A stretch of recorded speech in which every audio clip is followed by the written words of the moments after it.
Hello guys, welcome back to पैसे की सोच। आज मैं आपसे एक सिंपल सा सवाल पूछना चाहता हूँ। अगर कल से आपकी सैलरी आना बंद हो जाए तो आपका घर कितने दिन चलेगा? 1 महीना, 2 महीना या सिर्फ कुछ ही दिन? ये एक सवाल आपको बताता है कि आप फाइनेंशियली सिक्योर है या नहीं। बहुत लोग फाइनेंशियल फ्रीडम की जर्नी एसआईपी से शुरू करते हैं। किसी को स्टॉक में इन्वेस्ट करना है, किसी को म्यूचुअल फंड इन्वेस्ट करना है, लेकिन इन्वेस्टिंग से पहले एक स्ट्रॉन्ग फाउंडेशन बनाना बहुत ज़रूरी है।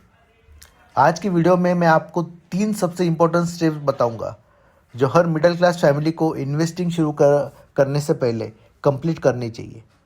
तो चलिए शुरू करते हैं। सबसे पहले आपको अपनी फाइनेंशियल सिचुएशन क्लियरली पता होनी चाहिए। हर महीने कितनी सैलरी आती है, कितना खर्चा होता है, कितने लोन चल रहे हैं और कितनी सेविंग हो रही है। अगर आपको ये बेसिक नंबर ही नहीं पता तो फाइनेंशियल प्लानिंग करना ऑलमोस्ट इम्पॉसिबल है। एक सिंपल डायरी या एक्सेल शीट बनाइए और हर इनकम और एक्सपेंस लिखिए। जब नंबर क्लियर होते हैं तभी आप फ्यूचर के लिए सही डिसीजन ले पाएंगे। अब दूसरा और बहुत इम्पोर्टेंट स्टेप है इंश्योरेंस। लेकिन इंश्योरेंस इन्वेस्टमेंट नहीं है। इंश्योरेंस का सिर्फ एक ही काम होता है, आप और आपकी फैमिली को फाइनेंशियल रिस्क से बचाना। सबसे पहले हेल्थ इंश्योरेंस। आज के टाइम में एक सर्जरी या हॉस्पिटल एडमिशन का बिल 3 से 5 लाख या उससे भी ज़्यादा हो सकता है। अगर हेल्थ इंश्योरेंस नहीं होगा तो सालों की सेविंग एक ही मेडिकल इमरजेंसी में ख़त्म हो सकती है। हेल्थ इंश्योरेंस आपकी सेविंग को प्रोटेक्ट करता है। उसके बाद आता है टर्म इंश्योरेंस। अगर फैमिली आपकी इनकम पर डिपेंडेंट है तो टर्म इंश्योरेंस लेना बहुत ज़रूरी है।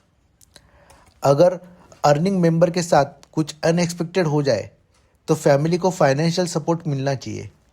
जनरल रूल है कि टर्म इंश्योरेंस कवर आपकी एनुअल इनकम का लगभग 10 से 20 गुना होना चाहिए। और याद रखिए, इंश्योरेंस प्रोटेक्शन के लिए होता है, इन्वेस्टमेंट के लिए नहीं। इसलिए यूलिप्स वगैरह में इन्वेस्ट मत कीजिए, प्योर टर्म प्लान खरीदिए। अब तीसरा और सबसे powerful step, emergency fund. Life में इमरजेंसी बताकर नहीं आती। Job loss, medical emergency, car repair, घर का अनएक्सपेक्टेड एक्सपेंसेस, ऐसे टाइम पर क्रेडिट कार्ड या पर्सनल लोन लेने की ज़रूरत नहीं पड़नी चाहिए। इसलिए हर मिडिल क्लास फैमिली के पास इमरजेंसी फंड होना चाहिए। अगर आप सैलरीड एम्प्लॉय है तो 6 महीने के एक्सपेंसेस का इमरजेंसी फंड बनाइए। अगर आप बिजनेस या सेल्फ एम्प्लॉयड है तो 9 से 12 महीने का एक्सपेंसेस का फंड रखना और बेटर होता है। ये पैसा सेविंग अकाउंट, एफडी या लिक्विड फंड में रखिए। जहाँ ज़रूरत पड़ते ही तुरंत उसे यूज़ किया जा सकता है। इमरजेंसी फंड का पर्पज़ रिटर्न कमाना नहीं होता है, उसका पर्पज़ पीस ऑफ माइंड देना होता है। तो दोस्तों, फाइनेंशियल फ्रीडम की जर्नी इन्वेस्टिंग से नहीं, फाउंडेशन से शुरू होती है। और वो फाउंडेशन सिर्फ इन 3 चीज़ों पर बनती है। पहला, अपने नंबर्स को समझिए। दूसरा, हर आदमी के पास हेल्थ इंश्योरेंस और टर्म इंश्योरेंस होना चाहिए जिससे उसकी फैमिली प्रोटेक्ट होगी। तीसरा, इमरजेंसी फंड बनाइए। जब ये 3 स्टेप्स कंप्लीट हो जाएंगे तब आप कॉन्फिडेंस के साथ म्यूचुअल फंड, एसआईपीज और वेल्थ क्रिएशन की जर्नी शुरू कर सकते हैं।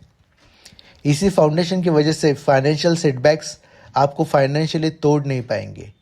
अगर आज की वीडियो यूज़फुल लगी हो तो वीडियो को लाइक ज़रूर करिए, अपने फ्रेंड्स और फैमिली के साथ शेयर कीजिए। और अगर आप नए हैं तो पैसे की सोच को सब्सक्राइब करना मत भूलिए। मैं हर वीक ऐसे प्रैक्टिकल वीडियोस लेकर आता हूँ जो मिडिल क्लास फैमिलीज़ को step by step financial freedom की तरफ ले जाती है। मिलते हैं अगली वीडियो में। जय हिंद।